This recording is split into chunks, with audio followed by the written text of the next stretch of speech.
Hello, ladies and gentlemen, and welcome to another edition of Wartime. I'm your host, Brady Kreitzer. On Season 1 of the series, we're discussing the frontiers of colonial America, the people and ideas that shaped it, and the events and places that changed its history forever. As always, remember, history is best when it's shared, and you can follow me on Twitter, at Brady Kreitzer, on my author's website, bradykreitzer.com, and your home for everything Wartime on the web, wartimepodcast.com. On today's episode, we're discussing one of the most fascinating topics in all of the colonial world, and interestingly enough, a phenomenon that exists to current day. Of course, we're talking about piracy in the modern world, and how it shapes the policies and outcomes of empire in North America. I am extraordinarily excited about this episode, because it allows us to examine a topic that's very near and dear to my heart. Not piracy, per se, but the notion of outliers in empire. You know, when we think of empire, we think of a lot of different things. We think of flags, we think of wars, we think of colonies. And all too often, we can fool ourselves into believing that anything imperial only involves government structure. But it's not necessarily so, and piracy is a great reminder exactly of what we mean by that point. There are certain things that are results of empire, certain things that we can describe as outliers of empire. Imperial decisions affect them, and in this case, imperial decisions create them. But they aren't necessarily an intended consequence of some political leader in Paris or London or anywhere else in the European world for that matter. Empire is an extraordinarily connected event. It's something that trickles down to all different levels. And when you begin to really explore those different levels, you really start to see the full scope and scale of empire. So let's talk a little bit about piracy in the colonial world, because it's one of the most romantic and mythologized topics that we'll approach in this entire series. All of us have what essentially amounts to the same idea of what a pirate should look like and what a pirate does.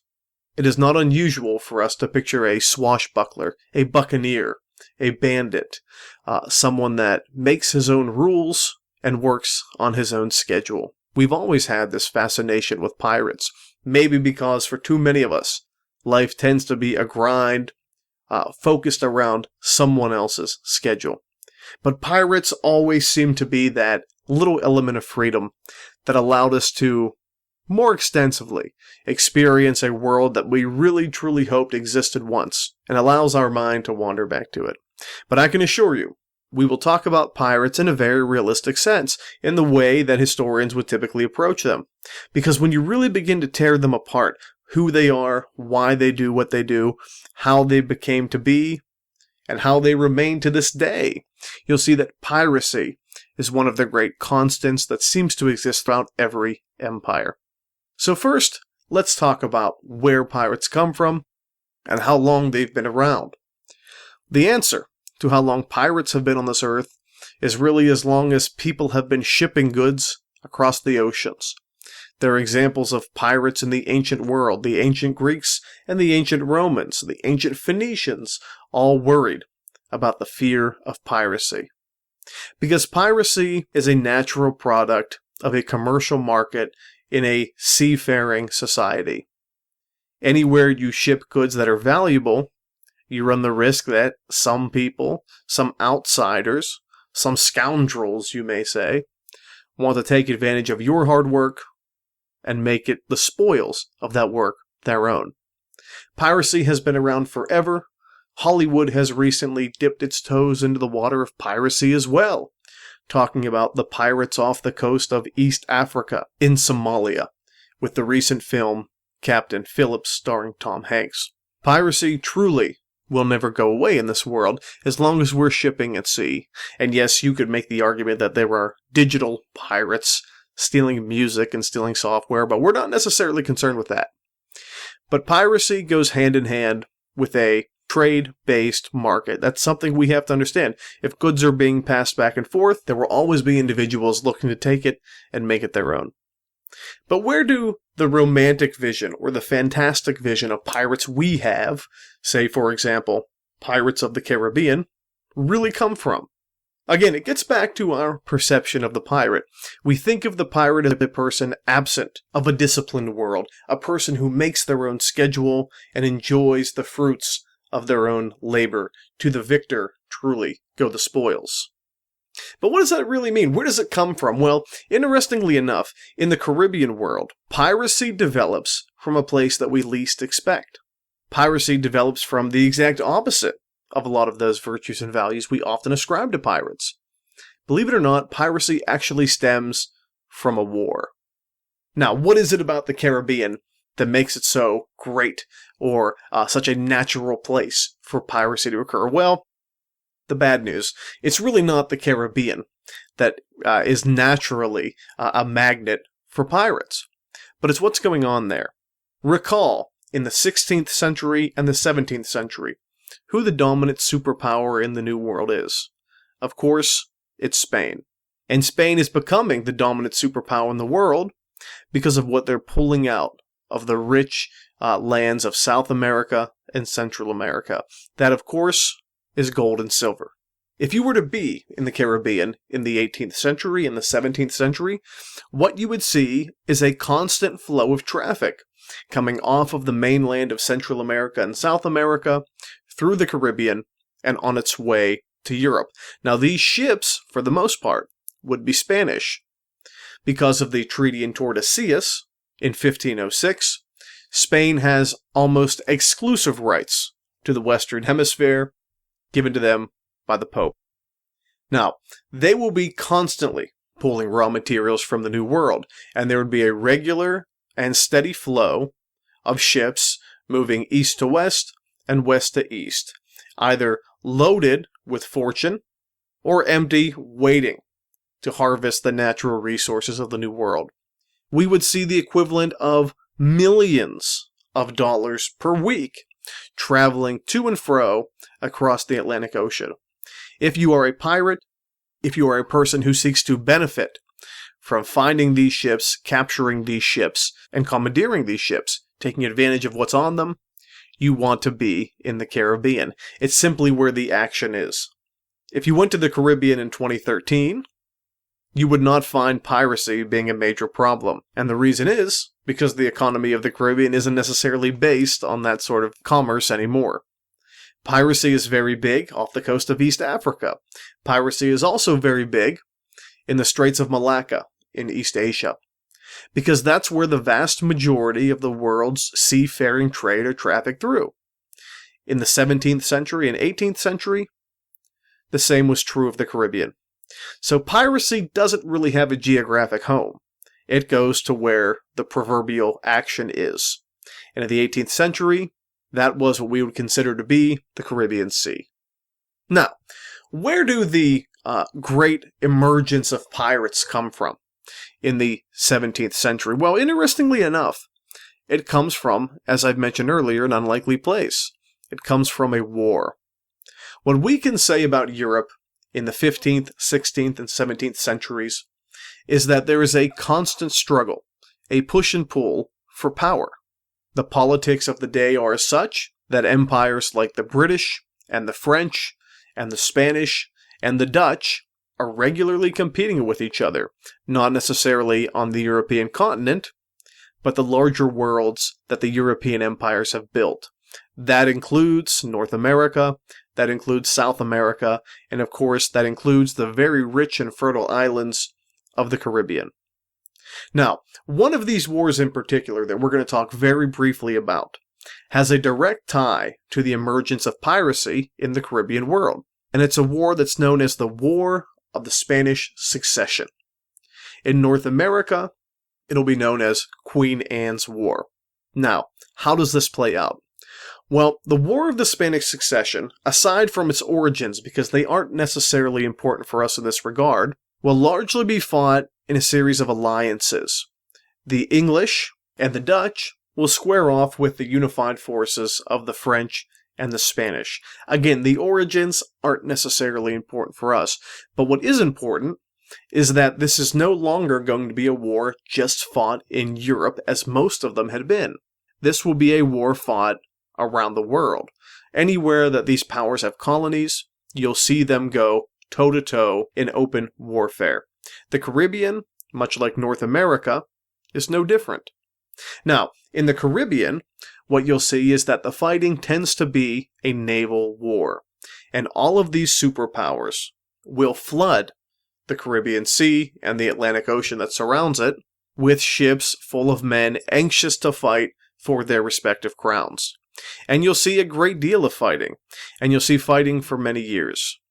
The fighting continues, and it develops into its own system, or it develops its own rhythm. And the combat is fierce, and the combat is often. But there's a problem. Eventually, the war has to end. But when it ends, what does that say for the people who have effectively made their lives now in the Caribbean Sea? Well, make no mistake, they're still gifted sailors, and they're very much anxious to keep up the fight. Who they fight and why they fight isn't so important. But they do have to make an income, they do have to make a living, and they do have to take care of their families if they have them back home. The end of Queen Anne's War will leave the Caribbean filled with anxious, desperate sailors with no one left to fight. The natural recourse, as we'll see, is the great age of piracy that we all know and love. But what's the precedent for piracy? Well, I like to think of it in this way. Imagine if you have a war on land. Of course, you'll have your regular soldiers fighting your opponent's regular soldiers, but we know that's not all the fighting. We know there's irregular or guerrilla or insurgent warfare throughout most major modern conflicts. They involve people who don't wear uniforms, people who don't necessarily have the same indicators in their guns or their flags that your opponent generally has. Maybe call them light infantry, but they are an effective part of any campaign. Now, why wouldn't that same principle, if it applies so well to warfare on land, apply to warfare at sea? Well, the easy answer is, it does. Believe it or not, for most of the major naval wars of the 17th and 18th centuries, navies found it very effective to attack their enemies' commercial shipping with pseudo-militaristic sailing vessels. They would hire a ship with its crew to do nothing but attack enemy shipping, stop the flow of their goods, stop their income from coming into their worlds. That's the idea. It was effectively legal piracy. We call that privateering. But privateering was common practice in the 16th and 17th and 18th century worlds. A privateer was a legally commissioned pirate given a document we call a letter of marque, which is effectively a license to pirate. And they were very, very effective, especially against the Spanish. Remember, by the time we get to 1660, we have English colonies in the New World. We have French colonies in the New World. But the Spanish are still numero uno in the Caribbean, Central America, and South America.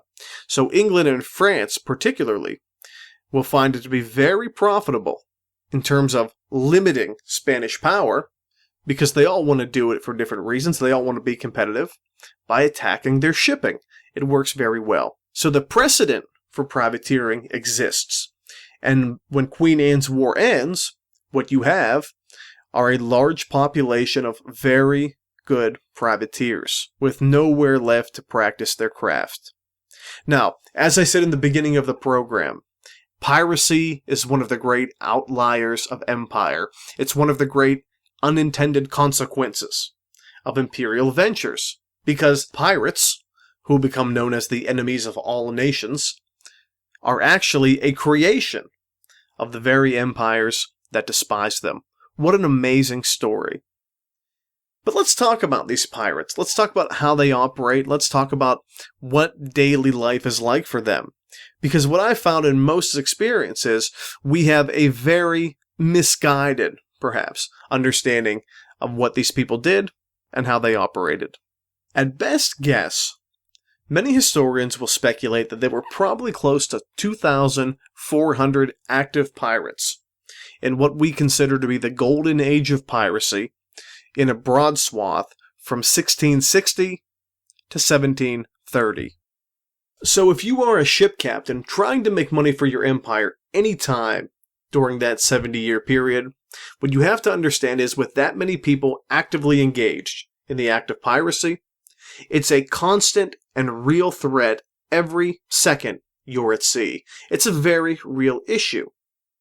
And even in their own time, pirates will be, although reviled by governments, beloved by many individuals back in England, back in France, even in North America, for their, again, adventures and exploits in the New World. Pirate literature, written by famous authors like Daniel Defoe, will become highly popular. Newspapers will sell thousands of copies telling the stories of pirates in the Caribbean world.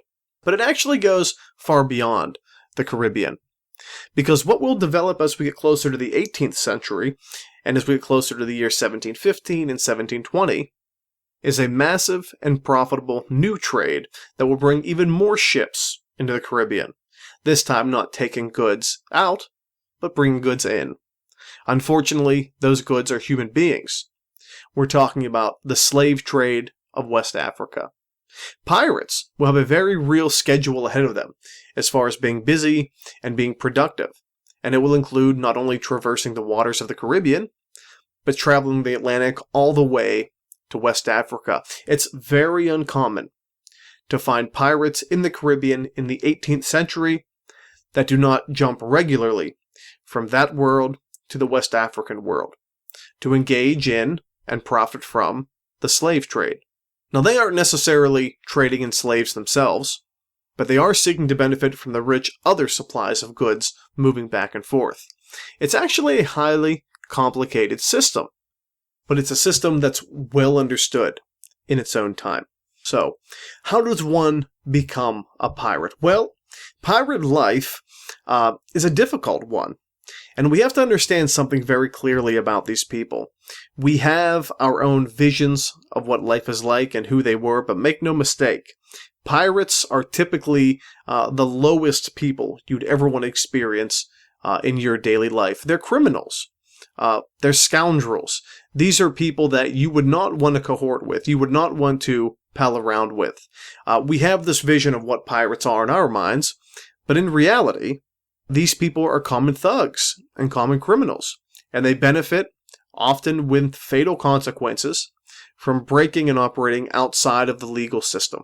But why is it so popular, and how do they do so well? I mean, 2,400 people operating in total indicates that there's clearly some sort of sophistication to this world, and that would be true. Life on a pirate ship, although there is a captain, is in many cases what some believe to be the only real true democracy in the world before 1776. A pirate ship is typically a collection of people that make all decisions as a group. Yes, there's a captain, but he's voted on by that group. And no decision is made, whether it's going from point A to point B, or expelling one member of a crew or another, unless all parties vote on it. It is in some ways, pure democracy on a pirate ship. And we don't often think of that. And that's something that is worth some further investigation, because the democratic virtue and the democratic value clearly becomes a major part of the American story. Now, if you're a pirate, you can't stay on ships forever. That's just not an effective system. Life on a ship in the 17th and 18th century is a difficult experience. You have no clean water. Food does not last very long.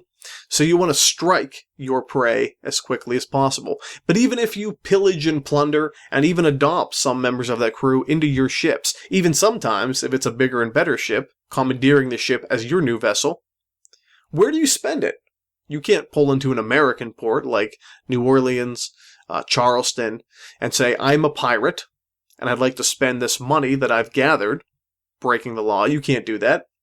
Well, we have developed what we call pirate havens in the time. And these are truly and sincerely the wretched hives of scum and villainy in the region. There are cities like Port Royal in Jamaica, cities like Nassau in the Bahamas, cities like Tortuga on Hispaniola, today Haiti and the Dominican Republic, that become noted as being the hives, so to speak, of these pirate clans.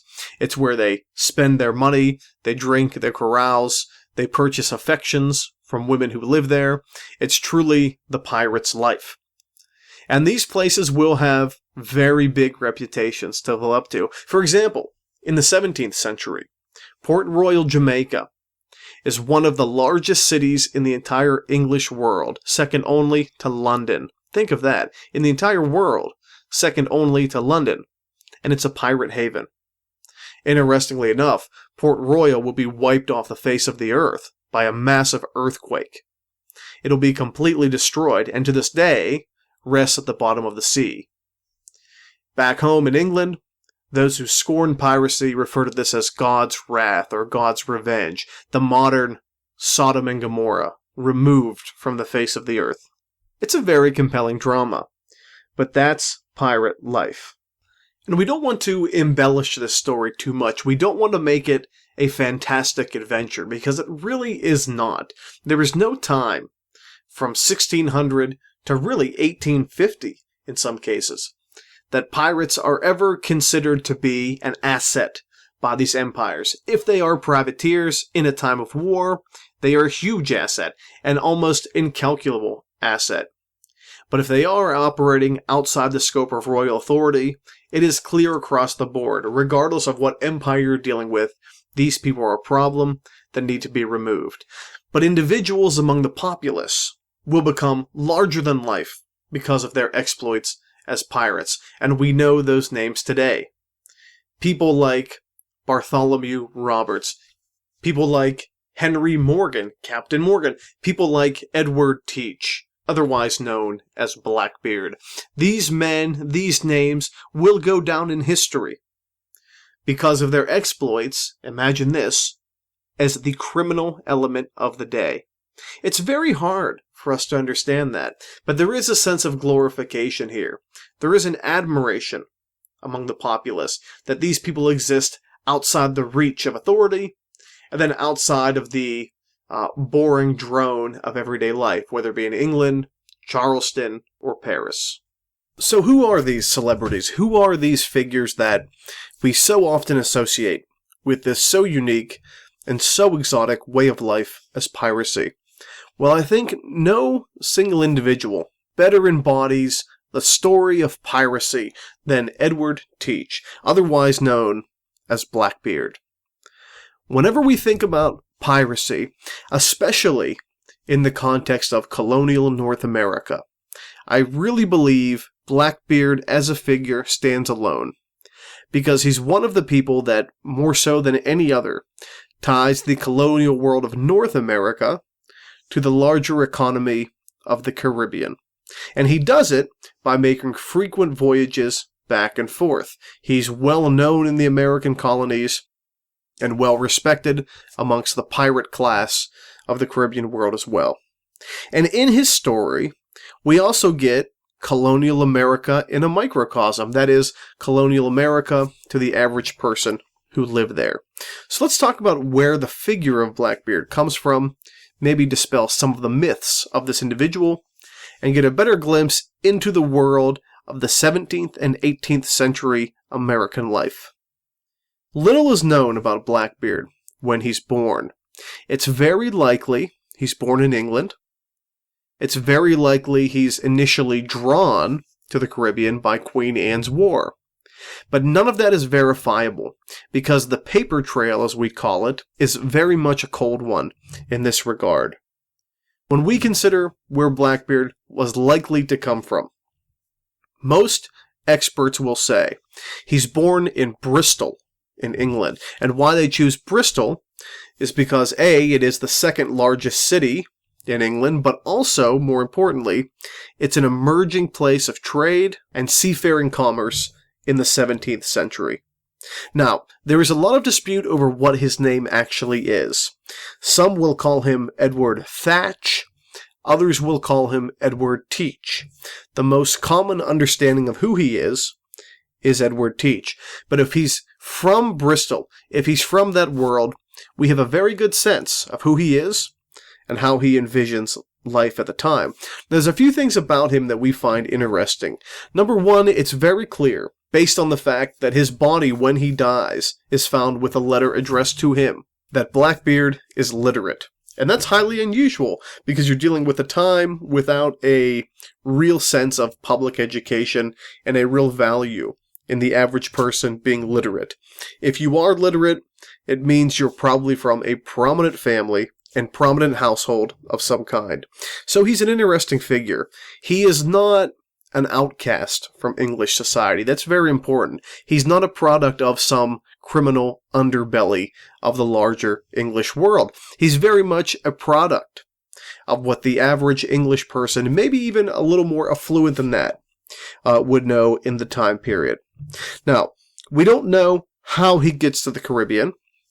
Again, if we want to use him as reflective of other pirates of the time period, we'll say perhaps something like Queen Anne's War. But when he gets to the Caribbean, the cold that was initially very cold becomes very hot. When we first see Blackbeard, we see him as where all pirates would begin, a lower class or lower ranked member of a pirate vessel. The man who's in command of this vessel is named Captain Benjamin Hornigold. And Benjamin Hornigold is what we would consider to be, even though his name is largely unknown in average American popular culture, to be a highly successful captain. He's got 3 ships, he's got a large crew, he has a reputation, and he is successful. Blackbeard may not work with him closely, but his earliest experiences at sea as a pirate are very much built into these early experiences with Benjamin Hornigold. He'll use the base of New Providence as a temporary home, as many people in the pirate class would do at the time, and he'll be part of many successful raids on many different vessels at the time. Benjamin Hornigold eventually will retire. He'll lead some of his men to a man named Stede Bonnet, and it's at this point that we really see Blackbeard truly emerge as a major leader in the time in the Caribbean world. He's not only learning as he goes, but he's climbing the social ladder. And he becomes a well-known figure at all of the major ports of the time period. Now, it's important we understand that the Spanish have ports all along Central America and South American coastlines. Places like Cartagena in Colombia, places like Portobello, places like the Mosquito Coast in Nicaragua. All are major ports and always targets for pirate vessels. But we also have to consider the threat that exists in North American ports, places like New Orleans, places like Charleston, and even sometimes as far north as places like Boston. We'll have pirates emerging from the sea from time to time, perhaps partaking in some of the activities of the city, but always very secretly. Pirates are not going to be welcome on shore in most places. They are criminals. They are, as we said, the enemies of all nations. And if you were caught as a pirate, you were punished in a very brutal and very public way. It is not uncommon to travel into a major American port, or even back in London itself, and see the rotting carcass of an accused and executed pirate dangling from the bridge and dangling from various ramparts in the city to send a very clear message. Piracy will not be tolerated. It's a hard life. Very much what we would consider a live by the sword, die by the sword scenario. Again, we must stress, Blackbeard's life is full of holes for the historian, but it might be that makes him such a compelling figure. At any rate, Blackbeard will continue to climb through the ranks, and he will eventually gain control of his own ship and his own pirate crew. And he learns very quickly that piracy is a world that exists outside of the law, and in order to be successful, you have to break a number of rules along the way. Now, one of my favorite heists, you can say, of all of Blackbeard's will occur in November of 1717. During that time, Blackbeard's ship comes across a French vessel known as La Concorde, or the Concorde, we'll say, that's doing what ships of that stature would be doing on a regular basis, trading goods to and from various locations in the Caribbean islands, hoping to benefit her respective empire. But La Concorde was a much bigger vessel than anything Blackbeard had, and to capture it was very routine for a pirate in the day. Here's typically how it went down. Pirate vessels generally had a number of different national flags on their ships. They would fly any number of them at any given time. But one of the tactics they gravitated to the most was this. Let's say they're encountering a French vessel. They'll raise the flag of France that will allow them to get very close to the vessel with very little fear of piracy. As they do get closer, and typically close enough to strike, that flag will go down, and the individual pirate captain's flag will be risen. This is known as the Jolly Roger, and where that comes from is the corruption of a French term. The French initially called this flag the Joli Rouge, that is the playful red. But the English couldn't handle that exact pronunciation, so they made the Joli Rouge the Jolly Roger, and that's what stuck, and Blackbeard's is very intimidating. Piracy, to be successful, is all about intimidation. Blackbeard's flag was solid black with a silhouette of the devil on it. He had a spike stuck through a heart, and that's the symbol you saw on Blackbeard's flag. And when the French vessel La Concorde saw that raise with the ship perilously close, they knew that they were finished. Now, Blackbeard's no fool. We can't pretend that pirates will capture these ships, pillage and plunder them, and destroy the vessels. For Blackbeard, La Concorde was a real catch. It's a much bigger ship than anything that he has. So what he does very simply is abandon his own vessel, climb aboard La Concorde, and rename it. He makes that his flagship. And the name is something immediately out of popular literature. It's something you'd see in a film. It's almost poetic. He renames La Concorde the Queen Anne's Revenge. And the Queen Anne's Revenge immediately becomes the most famous pirate vessel in the history of the Caribbean world. It's an incredible and amazing story. But that's why we're so fascinated with this man as an individual. And with Queen Anne's Revenge in tow, and the ability to build a small fleet by doing exactly what he did to gain the ship initially, Blackbeard becomes immediately the most infamous pirate in the world. And his next plan is even more ambitious than anything he's seen yet. Blackbeard will blockade the American South's largest port, and that port is Charleston. And the reason he does it, and the way that he does it, will take his name in infamy forever. He blockades the entrance to the port itself. Nothing gets in, and nothing gets out. And very quickly he captures a ship called the Crawley, and takes all of its members, many of them prominent members of Charleston society, hostage under the decks. Now, no one knows what Blackbeard wants initially. Everyone in Charleston is terrified, because it seems like this pirate has just taken the entire city by siege. And then what we see are his demands come out. He could demand money, he could demand wealth, he could demand any number of material goods that would have made him more wealthy. But the issue is he doesn't. He can do that just as easily at sea.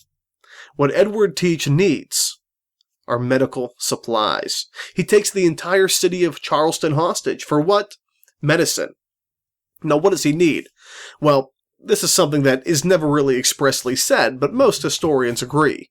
Places like New Providence in the Bahamas, places like Tortuga, historically, in Port Royal, these pirate havens, are places where you can make a very good living if you are a woman with maybe flexible morals. And prostitution is a major problem at these ports. Well, it's very likely that Blackbeard's men were suffering from an entire cacophony of venereal diseases, which would make their seafaring life, we'll say, difficult, to say the least. That's what he demanded, and that's what he got. When the medical supplies were delivered, Blackbeard released his hostages and went back to sea.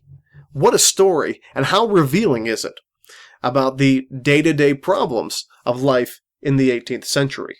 But we won't go into the totality of Blackbeard's life. I have a feeling, based on some of the emails and requests that I've received, that Blackbeard will have his own episode of Wartime in the future. But we will talk about his ending.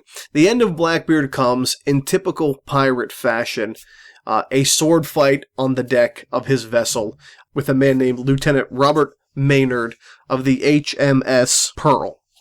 And of course, in the end, what happens, Blackbeard is not only killed, but he's also decapitated by the representative of the crown. The great enemy of peace and order in the world, Blackbeard, is dead, and his head will swing from the bow of the Pearl, and it will be proudly displayed back in Charleston.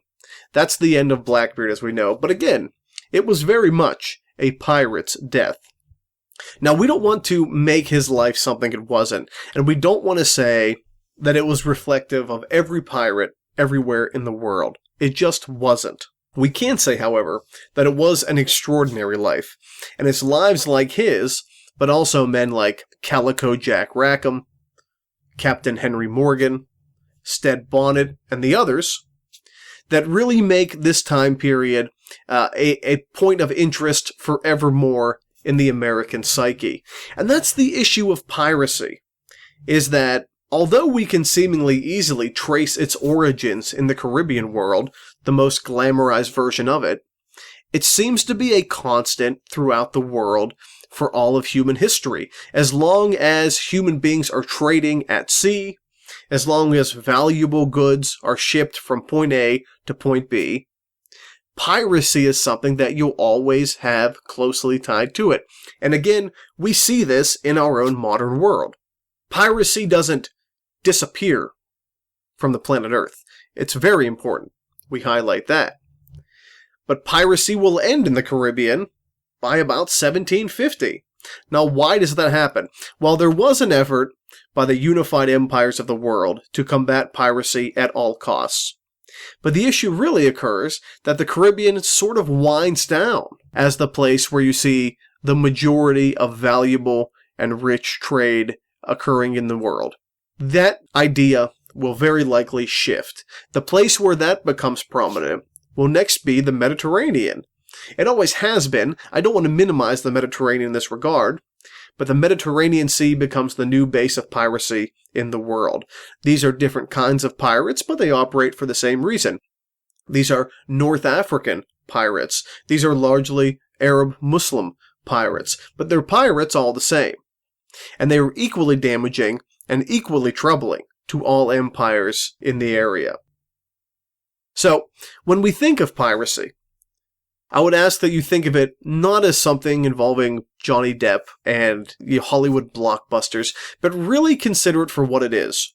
It is one of the outlier, unintended consequences of a larger imperial world, a commercial world. Empires need to trade to make money. They need to ship their goods around the planet. Piracy is a natural consequence of it. But we can't make this out to be a romantic life or a fantastic life or an adventurous life. Maybe in some cases, piracy did involve those things. But these people are modern criminals. They are the criminal elements of the world, people that most of us, if we're lucky, never see. But make no mistake, the thing that drives it, the motivation behind it, is greed, it's fear, it's desperation. Again, these are criminals.